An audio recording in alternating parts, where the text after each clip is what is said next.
Well, depending on the what you're having, probably a reserve wine will reach its peak, and I mean after the 5 or 6 year private reserve will probably need 8 to 9 years, to really to reach its top. That doesn't mean that the wine is not drinkable, when it's 4 or 5 years. It means that if you wait a bit longer, you're really going to be tasting, something, I mean, really nice. I mean, extremely nice. And probably for a Don Amado, no, I mean, no less than, I say, than 6, 7 years before I started drinking. Really outstanding.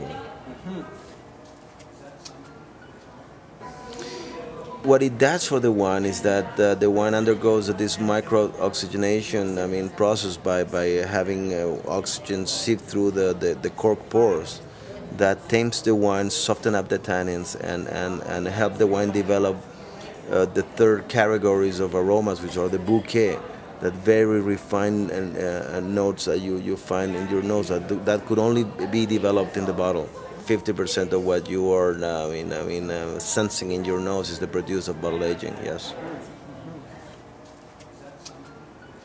As for the rosé, I mean, our agent here, Doug Reichel, insists that they go very well with, devil eggs. And I would add to the devil eggs that it's a wine that goes very well with the Chinese sweet and sour, dishes. Also, it could go well with some with certain sushi. As for the Merlot is an ideal wine for Italian food, pasta and also turkey and chicken. Cab will be more on the grilled beef side. You need it's a more structured wine in terms of tannin, so you will need probably a good beef or good grilled beef, to match with it. Don Amado and the private reserve are definitely meal wines. Probably some more sophisticated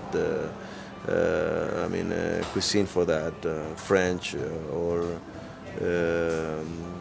And they have enough character to withstand spicy food, probably Thai food as well. It's more spicy stuff. When it comes to wine, I try not to give too much lectures about, because I'm a true believer that people should drink the wines they like, not the wines that they're, they good write-ups in the paper. Nothing to do with the write-ups. We all love to have good write-ups about our wines. But when it comes to wines, I think it's very important that people develop its own taste. Okay, and on that regard, people should drink whatever wines they feel. That they're more suitable for their palate, whatever they like. A lot of people ask me, what's the best wine? The best wine is the one you like. The best wine is the one you enjoy. In that respect, I say, why drink Torreon de Paredes wine? Because I think the magic of wine is it's based on its diversity. You could drink a Chilean one day, Italian the next, American the other, French. And in our case, if you have drunk Chilean wines, you've probably drunk most of the big wineries, the big names. And I think that it would be a good idea for people to have a broader knowledge about Chilean wines, to drink wines like Torreon de Paredes wines, to see what a small committed team of professionals could do with these grapes that they've been toiling for over 30 years, which now they know them by heart, and they know exactly, where to get the best.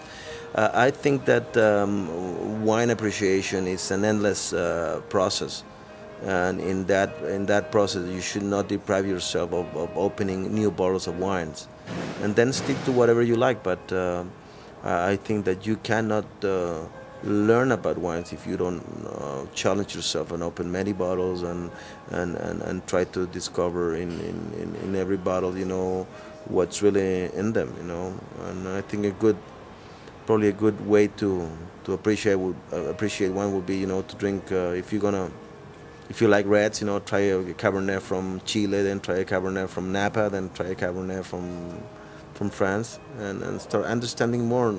Not just the grapes, the wines, but also the producers. It's a non-stop, endless process. So go ahead, challenge yourself, get a bottle of Torreon de Paredes and appreciate its virtues.